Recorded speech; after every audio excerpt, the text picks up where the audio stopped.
52 साल पहले की बात है। जगह थी ढाका का रेस कोर्स मैदान। 10 लाख लोगों की भीड़ जुटी थी।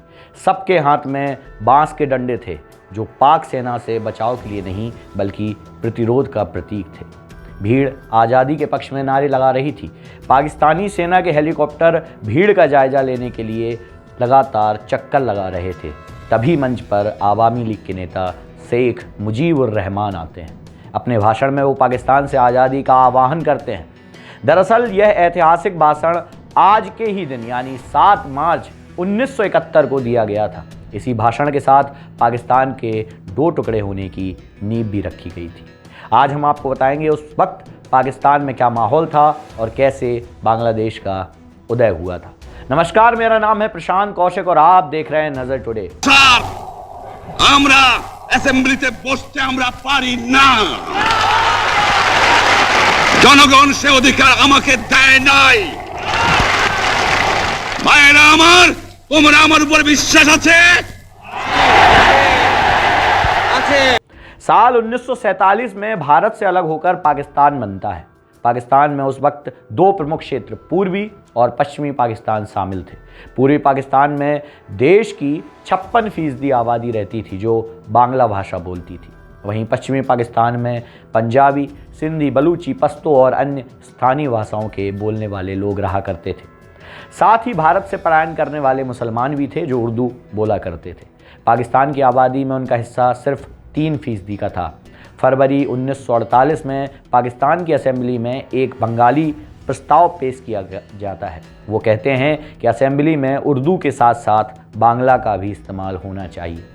इस पर पीएम लियाकत अली खान ने कहा कि पाकिस्तान उपमहाद्वीप के करोड़ों मुसलमानों की मांग पर बना है और मुसलमानों की औपचारिक भाषा उर्दू है। अगले ही महीने यानी मार्च 1948 में पाकिस्तान के संस्थापक कायदे आज़म मोहम्मद अली जिन्ना ने जब ढाका का दौरा किया तो उन्होंने वहाँ भी 2 टूक कह दिया और ये उन्होंने कहा कि मैं साफ कर देना चाहता हूँ कि पाकिस्तान की राजकीय भाषा केवल उर्दू ही होगी। मुद्दा सिर्फ भाषा का नहीं था। पश्चिमी पाकिस्तान में मौजूद सरकार पूर्वी हिस्से की तरह हर तरह से अनदेखी करती थी, चाहे वो आर्थिक मामला हो या फिर राजनीतिक मांगे। पूर्वी पाकिस्तान में ये नाराज़गी बढ़ती चली जा रही थी और फिर एक दिन एक नेता शेख मुजीबुर रहमान ने आवामी लीग नाम की पार्टी बनाई और पाकिस्तान के अंदर स्वायत्तता की मांग कर डाली। 1969 में उधर जनरल याहिया खान ने फील्ड मार्शल अयूब खान से पाकिस्तान की बागडोर अपने हाथ में ले ली थी। अगले साल चुनाव का ऐलान किया गया था। शेख मुजीबुर रहमान को पाकिस्तान का पहला लोकतांत्रिक प्रधानमंत्री बनना था। पाकिस्तान की आज़ादी से 23 साल बाद पहली बार साल 1970 में आम चुनाव हो रहे थे। कुल 313 सीटों में से 167 सीटों पर आवामी लीग की जीत होती है। आवामी लीग का दबदबा पूर्वी पाकिस्तान यानी आज के बांग्लादेश में पूरा हुआ करता था। शेख मुजीबुर रहमान को पाकिस्तान का पहला लोकतांत्रिक प्रधानमंत्री बनना था, लेकिन जुल्फ़िकार अली भुट्टो की मदद से सेना ने सत्ता देने से इनकार कर डाला। मार्च 1971 तक आवामी लीग का काडर सड़कों पर तैनात हो गया। प्रदर्शन हो रहे थे, हड़तालें हो रही थीं। पाकिस्तान की सेना खुलेआम लगातार बर्बरता करती जा रही थी। इसी बीच 7 मार्च को 1971 ढाका के रेसकोर्स मैदान से शेख मुजीबुर का ऐतिहासिक भाषण पाकिस्तान से आज़ादी का आह्वान करता है। शेख ने उस दिन कहा, इस बार का संघर्ष हमारी स्वतंत्रता के लिए संघर्ष है। शेख मुजीब के भाषण का एक एक शब्द पाकिस्तान के खिलाफ ललकार के तौर पर देखा गया। बाद में इस भाषण को भारतीय उपमहाद्वीप में दिए गए सभी राजनीतिक भाषणों में सबसे ऊंचे पायदान पर भी रखा गया। पाकिस्तान ने ऑपरेशन सर्चलाइट चलाकर शेख मुजीब को जेल भेज दिया। दरअसल इस भाषण के बाद पाकिस्तान के राष्ट्रपति याहिया खान ढाका पहुंचे थे। 23 मार्च को जब शेख उनसे मिलने पहुंचे तो उनकी कार में बांग्लादेश का झंडा लगा हुआ था। इसके 2 दिन बाद 25 मार्च को ऐसा लगा कि पूरे शहर पर पाक सेना ने हमला बोल दिया हो। यह ऑपरेशन सर्चलाइट का असर था। From rebel to founding father में सैयद बदरुल अहसन लिखते हैं कि शेख की सबसे बड़ी बेटी हसीना ने उन्हें बताया कि जैसे ही गोलियों की आवाज़ सुनाई दी, शेख मुजीब ने वायरलेस संदेश भेज बांग्लादेश की आज़ादी की घोषणा कर दी। रात को 1 बजे पाकिस्तानी सेना का शेख मुजीब के घर पहुंचती है। सेना का एक अफसर लाउड स्पीकर में शेख को सरेंडर करने के लिए कहता है। शेख खुद घर से बाहर निकलते हैं। इसके बाद पाकिस्तानी सैनिक बंदूकों के बट से धक्का देते हुए मुजीब को जीप में बैठाते हैं और वहां से निकल जाते हैं। इसके बाद एक और वायरलेस पर संदेश भेजा गया, big bird in cage, small birds have flown, यानी कि बड़ी चिड़िया पिंजड़े में हैं, छोटी चिड़ियाँ उड़ गई हैं। पाकिस्तान में उन्हें मियावली जेल में एक काल कोठरी में रखा गया। पाकिस्तानी सैनिकों के अत्याचार से निपटने को बांग्लादेश मुक्ति वाहिनी नाम की सेना बनाई गई। सेना के अत्याचार से स्थानीय लोगों में रोष व्याप्त हुआ और उन्होंने अपनी बांग्लादेश मुक्ति वाहिनी नाम की सेना बना डाली। पाकिस्तान में गृह युद्ध छिड़ गया। मुक्ति वाहिनी दरअसल पाकिस्तान से बांग्लादेश को आज़ाद कराने वाली पूर्वी पाकिस्तान की सेना थी। मुक्ति वाहिनी में पूर्वी पाकिस्तान के सैनिक और हजारों नागरिक शामिल हो रहे थे। गिरफ्तारी और टॉर्चर से बचने के लिए बड़ी संख्या में आवामी लीग के सदस्य भागकर भारत आ गए। शुरू में पाकिस्तानी सेना की 4 इन्फेंट्री ब्रिगेड अभियान में शामिल थी, लेकिन बाद में इनकी संख्या बढ़ती चली गई। भारत में शरणार्थी संकट बढ़ने लगा था। एक साल में कम से कम बांग्लादेश के करीब 1 करोड़ शरणार्थियों ने भागकर भारत के पश्चिम बंगाल में शरण ले ली थी।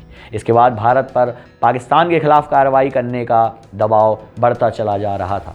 पाकिस्तानी सेना द्वारा लगभग 2 लाख महिलाओं के साथ वहां बलात्कार भी किया गया। करीब 20 से 30 लाख लोग मारे जा चुके थे। मार्च 1971 में इंदिरा गांधी ने पूर्वी बंगाल के लोगों की मदद की बात कही। माना जाता है कि मार्च 1971 के अंत में भारत सरकार ने मुक्ति वाहिनी की मदद करने का फैसला ले लिया था। 31 मार्च 1971 को इंदिरा गांधी ने भारतीय संसद में भाषण देते हुए पूर्वी बंगाल के लोगों की मदद की बात कही थी। 29 जुलाई 1971 को भारतीय संसद में सार्वजनिक रूप से पूर्वी बंगाल के लड़कों की मदद करने की घोषणा की गई। भारतीय सेना ने अपनी तरफ से तैयारी शुरू कर दी। इसी तैयारी में मुक्ति वाहिनियों के लड़ाकों को प्रशिक्षण देना शामिल किया गया। पूर्वी पाकिस्तान संकट विस्फोट स्थिति पर पहुंच गया था। पश्चिमी पाकिस्तान में बड़े बड़े मार्च हो रहे थे। भारत के खिलाफ सैन्य कार्रवाई की मांग हो रही थी। दूसरी तरफ भारतीय सैनिक पूर्वी पाकिस्तान की सीमा पर चौकसी बरते हुए थे। 23 नवंबर 1971 को पाकिस्तान के राष्ट्रपति याह्या खान ने पाकिस्तानियों से युद्ध के लिए तैयार रहने को कहा। पाकिस्तान को भारत पर हमला करना भारी पड़ा। 3 दिसंबर की शाम का वक्त था। पाकिस्तान ने भारत के आधा दर्जन से ज़्यादा एयरपोर्ट पर अचानक बमबारी शुरू कर दी। फिर क्या था, भारतीय सेना ने भी एक साथ 2 तरफ से धावा बोल डाला। सबसे पहले कराची के नेवी बेस को उड़ाया और बांग्लादेश में दाखिल हो गई। युद्ध हुआ और पाकिस्तान को इसका अंदाजा भी नहीं था कि 15 दिसंबर तक मात्र 13 दिन के भीतर भारतीय सैनिक बांग्लादेश की राजधानी ढाका तक आ पहुंचेंगे। हालांकि जब भारतीय सैनिकों की टुकड़ी ढाका के पास पहुंची तो उसमें मात्र 3000 सैनिक ही शामिल थे। इसी वक्त ढाका को घेर कर खड़े पाकिस्तानी सैनिकों की संख्या थी 26,400। व्यावहारिक तौर पर देखा जाए तो स्थिति थोड़ी चिंताजनक थी, लेकिन सेना की सूझबूझ से जीत संभव हो सकी। 13 दिन में भारत ने पाकिस्तान को घुटनों के पल ला दिया। भारत के सामने पाकिस्तान के 90,000 सैनिकों का सरेंडर का दिन 16 दिसंबर 1971 सुबह 9:15 जनरल जैकब को दिल्ली से जनरल मानेकशॉ का संदेश मिला।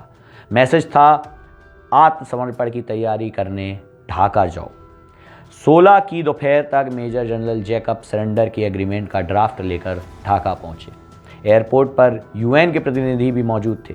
जैकब उन्हें नजरअंदाज करके आगे बढ़ गए।